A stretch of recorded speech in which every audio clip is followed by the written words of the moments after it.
Assalamualaikum warahmatullahi wabarakatuh. Saya Jazul Ahmad, NIM 12620 720 3122. Di sini saya akan menjawab pertanyaan ujian akhir semester manajemen peserta didik. Yang pertama, buatlah penjelasan singkat tentang pengertian, tujuan, ruang lingkup, dan pentingnya mata kuliah manajemen peserta didik bagi Anda mahasiswa jurusan MPI. Manajemen peserta didik merupakan sebagai usaha pengaturan yang berkaitan dengan peserta didik, baik mulai dari peserta didik itu masuk hingga keluar dari suatu lembaga pendidikan yang ia tempuh dalam proses pelaksanaannya. Manajemen peserta didik ini tidak hanya berbentuk pencatatan data peserta didik, akan tetapi juga meliputi beberapa aspek yang lebih luas yang secara operasional dapat membantu upaya pertumbuhan dan perkembangan peserta didik di sekolah. Selanjutnya, tujuan dari manajemen peserta didik.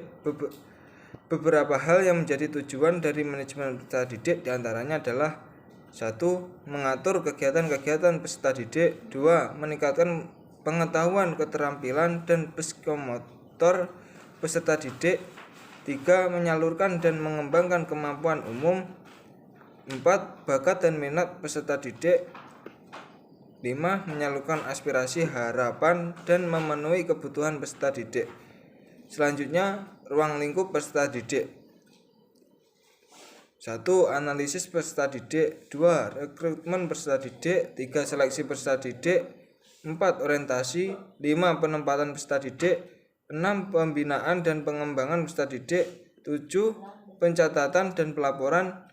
8. Kelulusan dan alumni. Selanjutnya ialah terkait dengan urgensi dari mata kuliah manajemen peserta didik bagi mahasiswa jurusan MPI, yaitu karena manajemen peserta didik pada lembaga pendidikan sangat penting karena menjadi input, proses, dan output pendidikan adalah peserta didik. Manajemen peserta didik yang bermutu berkontribusi pada adanya output pendidikan yang bermutu. Selain itu, agar nantinya saat kami para lulusan MPI menjadi supervisor atau pemimpin di suatu lembaga pendidikan dapat ikut membantu mengoptimalkan manajemen peserta didik, yang dimana ini semua dilakukan dalam rangka mendukung tercapainya tujuan peserta didik, baik tujuan kurikuler, mata pelajaran, tujuan institusional, lembaga atau satuan pendidikan, dan tujuan pendidikan nasional. Selanjutnya, soal yang kedua, bagaimana pandangan Anda tentang konsep dasar, fungsi, dan prinsip manajemen peserta didik? Mengenai konsep dasar, fungsi, serta prinsip-prinsip manajemen peserta didik di lembaga manajemen pendidikan, saya rasa sudah berjalan dengan cukup baik, walaupun belum sepenuhnya berjalan sesuai dengan ketentuan yang telah ada, baik itu dari segi pelaksanaan ataupun pengaruh dari keberadaannya. Pada fungsi manajemen peserta didik telah disebutkan bahwasanya fungsi yang berkenaan dengan pengembangan individualitas peserta didik ialah agar mereka dapat mengembangkan potensi-potensi individualitasnya tanpa banyak terhambat, namun masih banyak dijumpai di lembaga pendidikan yang sarana dan prasarannya tidak memadai sehingga proses pengembangan tersebut terhambat, jadi masih belum sesuai dengan fungsi yang berkenaan dengan proses pengembangan potensi-potensi yang ada. Begitu pula dengan prinsip manajemen peserta didik yang menyatakan bahwa kegiatan-kegiatan manajemen peserta didik harus diupayakan untuk menyatukan peserta didik yang mempunyai aneka latar belakang dan mempunyai banyak perbedaan seperti tingkat kepandaian yang tidak sama, namun masih sering dijumpai. Dalam proses penyatuan ini banyak terjadi diskriminasi antara si pintar dan si kurang pandai, dituntut untuk mampu menjadi sama. Dengan adanya kekurangan-kekurangan ini, maka proses manajemen peserta didik masih terus diupgrade dan terus disempurnakan agar proses belajar mengajar di lembaga pendidikan dapat berjalan dengan baik dan tujuan pendidikan dapat berjalan sesuai dengan aturan yang telah ditetapkan. Selanjutnya, soal yang ketiga, bagaimana pandangan Anda tentang perencanaan peserta didik? Seperti yang kita ketahui, kegiatan perencanaan merupakan salah satu unsur yang penting sebelum melakukan segala kegiatan perencanaan Perencanaan dianggap penting karena ini akan menjadi penentu sekaligus langkah awal dalam mencapai tujuan yang hendak dicapai. Perencanaan peserta didik bertujuan agar menghasilkan output atau mencetak generasi terbaik sesuai yang diharapkan. Perencanaan terhadap peserta didik menyangkut perencanaan penerimaan siswa baru, kelulusan, jumlah putus sekolah, dan kepindahan. Khusus mengenai perencanaan peserta didik akan langsung berhubungan dengan kegiatan penerimaan dan proses pencatatan atau dokumentasi data pribadi siswa yang kemudian tidak dapat dilepaskan kaitannya dengan pencatatan atau dokumentasi data hasil belajar dan aspek-aspek lain yang diperlukan dalam kegiatan kurikuler dan kokurikuler. Langkah yang pertama yaitu perencanaan terhadap peserta didik yang meliputi kegiatan 1. Analisis kebutuhan peserta didik. 2. Rekrutmen peserta didik. 3. Seleksi peserta didik. 4. Orientasi. 5. Penempatan peserta didik. 6. Pencatatan dan pelaporan. Selanjutnya soal yang keempat, bagaimana pandangan Anda berkait penerimaan peserta didik ditinjau dari sistem promosi, sistem seleksi, dan sistem zonasi. Promosi penerimaan peserta didik baru yang dilakukan dengan sistem promosi ini merupakan sistem yang paling mudah untuk dilalui karena dalam sistem ini sama sekali tidak menggunakan tes ataupun seleksi, yakni mereka mendaftar sebagai peserta didik baru di sekolah akan diterima semua begitu saja sehingga mereka mendaftar menjadi peserta didik baru tidak akan ditolak. Mengenai sistem seleksi dalam proses penerimaan peserta didik, saya rasa sistem ini cukup efektif untuk diterapkan karena sistem ini saya rasa dapat memberikan hasil akhir yang akurat daripada sistem yang lain. Namun di samping itu semua yang menjadi problem adalah dalam sistem seleksi yang tentunya hanya menerima calon peserta didik dengan nilai yang baik sesuai dengan ketentuan dan tentunya tidak akan menerima yang tidak memenuhi standar, dan ini tentu akan berdampak pada pemerataan peserta didik. Sedangkan sistem zonasi yang sampai saat ini masih menuai pro dan kontra dikarenakan sistem ini dilakukan dengan cara sekolah menerima siswa berdasarkan lokasi tempat tinggalnya. Siswa dengan kemampuan rendah, khususnya yang berasal dari keluarga tidak mampu, terpaksa bersekolah di sekolah swasta atau bahkan beresiko putus sekolah. Dengan kata lain, sekolah negeri yang kualitasnya relatif baik dan dibiayai penuh oleh pemerintah justru sebagai besar dinikmati oleh penduduk mampu. Sedangkan sebagian besar peserta didik dari keluarga tidak mampu bersekolah di sekolah swasta berbayar dengan kualitas yang relatif rendah. Namun di samping itu sebenarnya setiap sistem memiliki kekurangan dan kelebihan tersendiri. Sebenarnya semua tergantung bagaimana sekolah menyikapi akan hal ini dan kesadaran dari masyarakat sendiri. Selanjutnya soal yang nomor 5, bagaimana efektivitas pengelompokan peserta didik berdasarkan kegiatan kemampuan dan sosial emosional.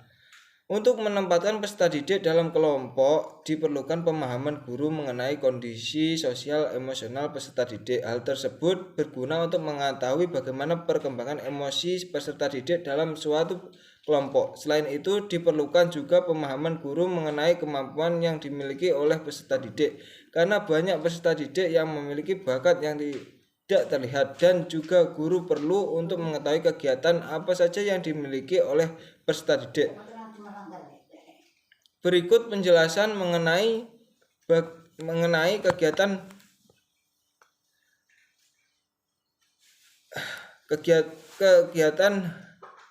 hal tersebut. 1. Berdasarkan kemampuan. Karena kemampuan setiap siswa dalam setiap pelajaran tidak sama, maka pengelompokan kemampuan siswa dapat berubah sewaktu-waktu dan berubah-ubah untuk setiap mata pelajaran. 2. Berdasarkan kegiatan, kebanyakan proses belajar dengan jenis pengelompokan yang sama hanya berdasarkan kebutuhannya saja, maka akan lebih efektif apabila ada saat pengelompokan bisa saja berubah-ubah kapan saja dan anggota kelompok tidak bisa sama, di mana tujuan akhirnya adalah pekerjaan yang ditugaskan.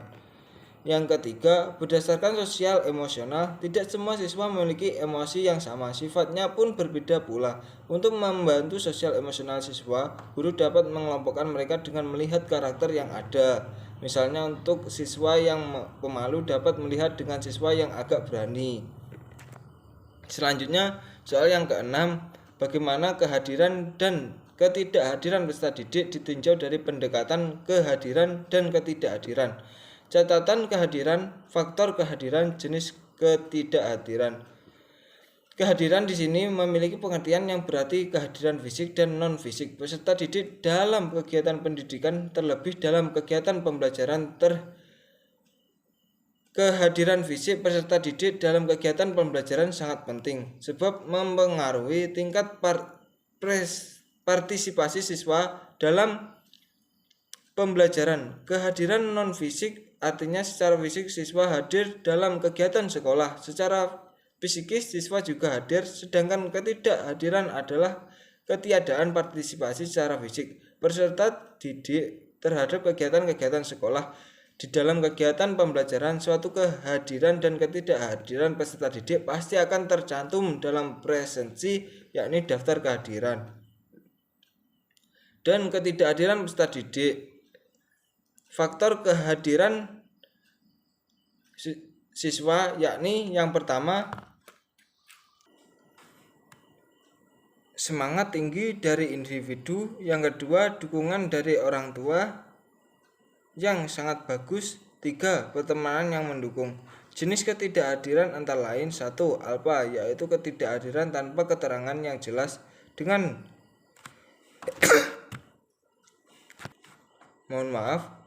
yang pertama, alpha, yaitu ketidakhadiran tanpa keterangan yang jelas dengan alasan yang tidak bisa dipertanggungjawabkan. 2. Izin, yaitu ketidakhadiran dengan keterangan dan alasan tertentu yang bisa dipertanggungjawabkan. Dan yang ketiga, sakit, yaitu ketidakhadiran dengan alasan gangguan kesehatan. Baik, selanjutnya soal yang ketujuh, buatlah penjelasan singkat terkait disiplin kelas dan teknik pembinaan. Kedisiplinan terkait erat dengan tingkah laku yang positif seperti kebenaran, kejujuran, tanggung jawab, dan kepatuhan atau taat, hormat, sopan, dan lain sebagainya. Itulah penyebab kedisiplinan peserta didik di kelas adalah hal penting dalam terciptanya perilaku peserta didik yang tidak menyimpang dari tata tertib kelas. Biasanya guru memberikan hukuman sebagai konsekuensi dari pelanggaran terhadap aturan, meski kadangkala menjadi kontroversi dalam menerapkan metode kedisiplinannya, sehingga terjebak dalam bentuk kesalahperlakuan fisik dan kesalahperlakuan psikologis. Dalam pembinaan peserta didik, guru harus mampu untuk melakukan beberapa hal, yakni 1. Membantu mengembangkan pola perilaku dalam dirinya, 2. Membantu meningkatkan standar perilakunya, dan ketiga, menggunakan pelaksanaan tata tertib kelas sebagai media untuk menegakkan disiplin. Fungsi utama disiplin adalah untuk mengajar mengendalikan dirinya dengan mudah, menghormati dan mematuhi otoritas. Disiplin ini sendiri perlu dibina pada diri siswa agar siswa dapat meresapkan pengetahuan dan pengertian sosial secara mendalam, mengerti dan menjalankan apa yang menjadi kewajibannya, belajar mengendalikan keinginan dan berbuat sesuatu tanpa adanya peringatan dari orang lain, mengerti dan dapat membedakan perilaku yang baik dan buruk. Baik, selanjutnya soal yang ke-8, bagaimana cara mengelompokkan yang baik dalam manajemen peserta didik sehingga penyelenggaraan pendidikan bisa bermutu sesuai tujuan yang diinginkan.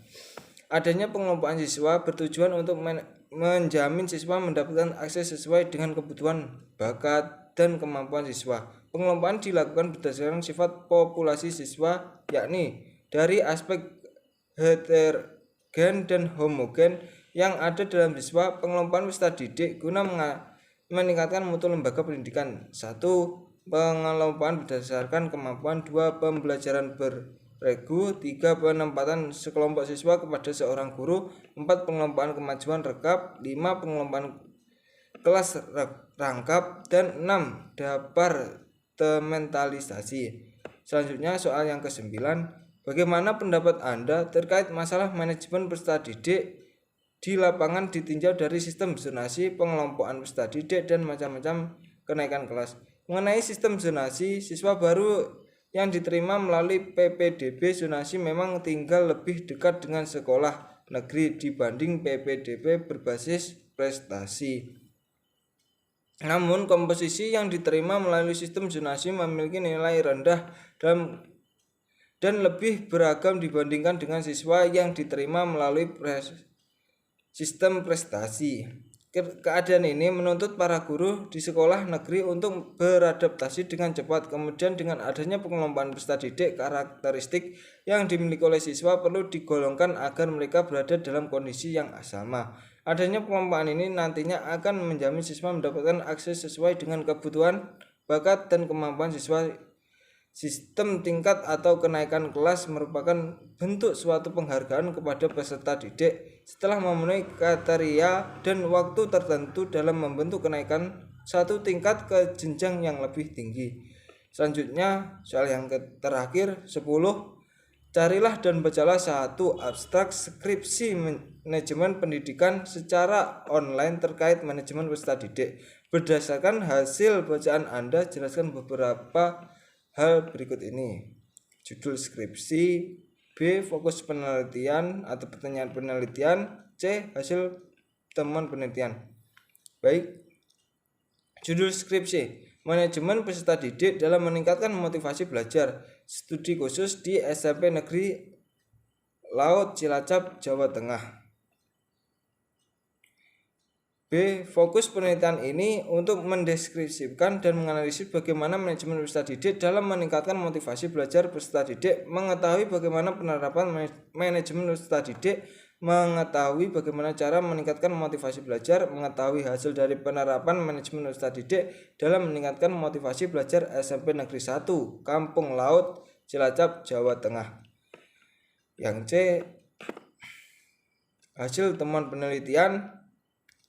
Hasil yang dapat diungkapkan dari penelitian ini adalah hasil penelitian ini menunjukkan bahwa Kepala Sekolah SMP Negeri 1 Kampung Laut Cilacap Jawa Tengah membuat rancangan untuk meningkatkan motivasi belajar peserta didik. Rencana yang dilakukan oleh kepala sekolah dengan melaksanakan program litesi sekolah yang dilakukan setiap pagi sebelum KBM dan meningkatkan tingkat kedisiplinan guru dan peserta didik sebagai upaya penunjang dalam meningkatannya motivasi belajar peserta didik.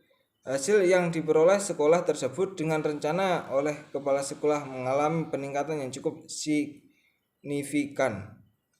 1.